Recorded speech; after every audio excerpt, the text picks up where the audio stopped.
Praise the lord. ક્રિસ્મોલ ભાઈ તથા બહેનો, દિવ્ય દયા અને દિવ્ય સંદેશમાં તમારું સ્વાગત છે. માર્ચ 3 તારીખ. આ સંદેશ સાંભળવા તમારા સૌ માટે, તમારા હેતુ માટે વિશે પ્રાર્થના કરું છું. તમારા બાઇબલ લઈ લો, પ્રભુના વચન સાંભળીએ. માથ્યુનો ગ્રંથ 23મો અધ્યાય 1લી કડીથી 12મી કડી સુધી. ઈસુએ લોકોને અને પોતાના શિષ્યોને ઉદ્દેશીને કહ્યું, શાસ્ત્રીઓ અને ફરોશીઓ મોશેના આસન ઉપર બેઠા છે, એટલે તે એ લોકો કહે તે પ્રમાણે તમે કરજો અને ચાલજો.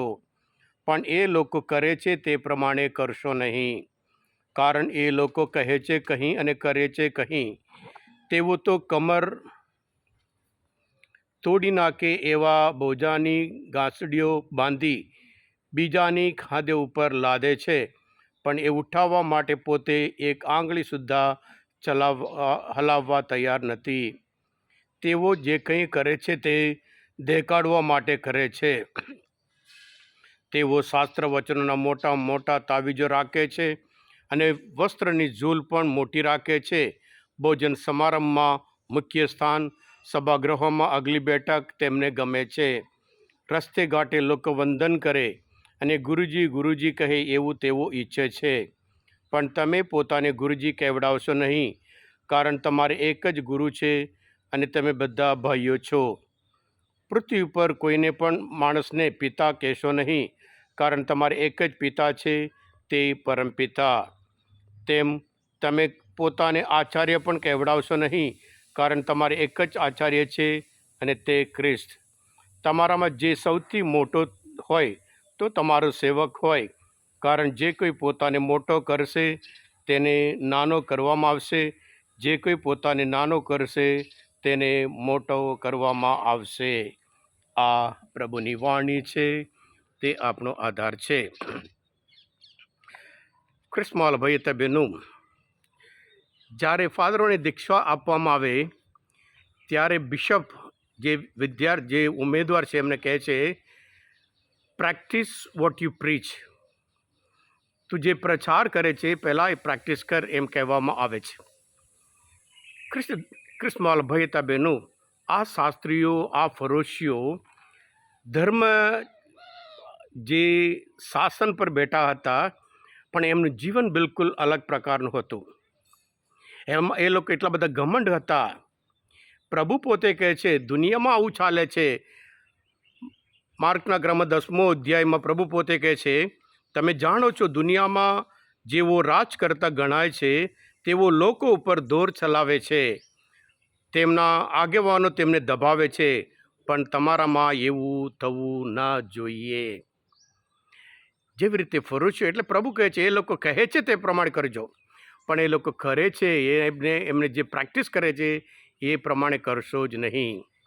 પણ પ્રભુ ઈસુ તો એકવા મહાન પ્રભુ છે. ક્રિસ્મોલ ભાઈ તથા બહેનો,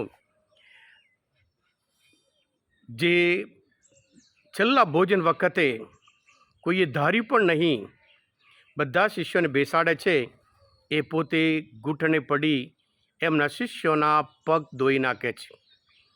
ક્રિસ્મોલ ભાઈ તથા બહેનો, દુનિયામાં પ્રભુ ઈસુ ખ્રિસ્ત એવા મહાન ગુરુ જે પોતાના શિષ્યના પગ ધોયા હોય.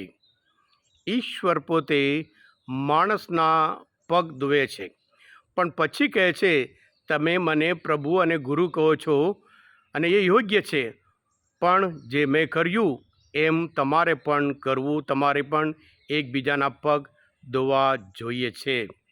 પ્રભુ ઈસુ પોતે આદર્શ પાઠ પ્રભુ જે કરતા હતા એ આપણે પણ નમ્ર બનવાનું છે, એમ કરે પ્રભુ ઈસુ એમના જીવન દ્વારા આપણે શીખવાડે છે.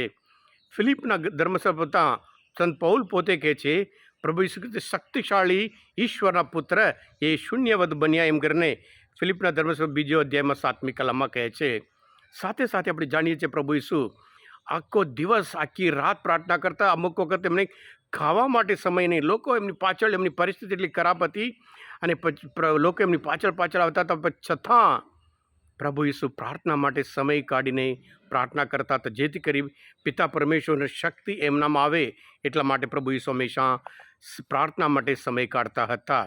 અને ઉપવાસ આપણે જાણીએ છીએ માથ્યુના ગ્રંથમાં 4થો અધ્યાયમાં 40 દિવસ અને 40 રાત એનો અર્થ એ નહીં કે પહેલી વખત એટલે ઘણી વખત એવી રીતે પ્રભુ ઈસુએ ઉપવાસ કર્યો હશે કે ઉપવાસના લીધે આપણે ઈશ્વરની આગળ નમ્ર બનીએ છીએ અને એ પાઠ પ્રભુ ઈસુ આપણને શીખવાડે છે. અને સાથે સાથે ક્રિસ્મસ ભયતા બહેનો, જ્યારે પ્રભુ ઈસુના જીવનમાં શેતાન આવે, કસોટી કરે છે, ત્યારે પ્રભુ ઈસુ ઈશ્વરના વચન દ્વારા શેતાનને પરાજય કરે છે. માણસ રોટલા ઉપરથી નહીં પણ ઈશ્વરના વચન દ્વારા એ જીવે છે. એમ કરીને પ્રભુ ઈસુ પોતા ઈશ્વરના વચન દ્વારા શેતાનને અને હરાવે છે. અને સાથે સાથે પ્રભુ ઈસુ પોતે કહે છે યોહાન ગ્રંથમાં 4 અધ્યાયમાં 34મી કલમમાં, જેણે મને મોકલી એની ઈચ્છા પૂરી કરવી, એનું કામ પૂરું કરવું એ મારો આહાર છે. છેલ્લે પણ ગેત્સેમની બગીચામાં કહે છે કે એટલે પ્રભુ જે થવાનું છે બધું જોઈને એ ધ્રુજે છે, પણ છતાં કહે છે પ્રાર્થનામાં, હે પ્રભુ મારી ઈચ્છા નહીં પણ તારી ઈચ્છા.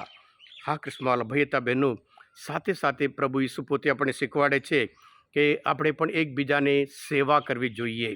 આ ફરોશી લોકો, સદુક લોકો કે શાસ્ત્રીઓ ધર્મનો ઉપયોગ કરતા પોતાના માટે જાતને કેન્દ્રમાં રાખતા હતા અને ધર્મના લીધે પોતાનો ફાયદો માટે પોતાને માન મળે, સ્થાન મળે અને બધું મળે. પ્રભુ ઈસુ હંમેશા પિતા પરમેશ્વરને હંમેશા કેન્દ્રમાં રાખતા હતા અને હું તો માનવ પુત્ર સેવા લેવા નહીં, સેવા કરવા, સૌની મુક્તિ માટે પોતાનું જીવન અર્પી દેવા અવતર્યો છે. અને એ પ્રમાણે પ્રભુ ઈસુ આ પૃથ્વી પર આવ્યા હતા. હા ક્રિસ્મસ ભયતા બહેનો, આજના મનન ચિંતન શાસ્ત્ર પાઠ સમજવા માટે, પ્રભુ ઈસુને ઓળખવા માટે મદદરૂપ થયા હોય તમે પોતે દિવ્ય ધ્યાન, દિવ્ય સંદેશ સબસ્ક્રાઈબ કરજો અને બીજા માટે પણ ફોરવર્ડ કરજો, કારણ તમે બધા આશીર્વાદિત છો, અભિષિક્ત છો. પ્રભુ ઈસુ, હું તમારામાં વિશ્વાસ રાખું છું. બોલો દિવ્ય ધ્યાન જય. God bless you all. Jesus, I trust in you.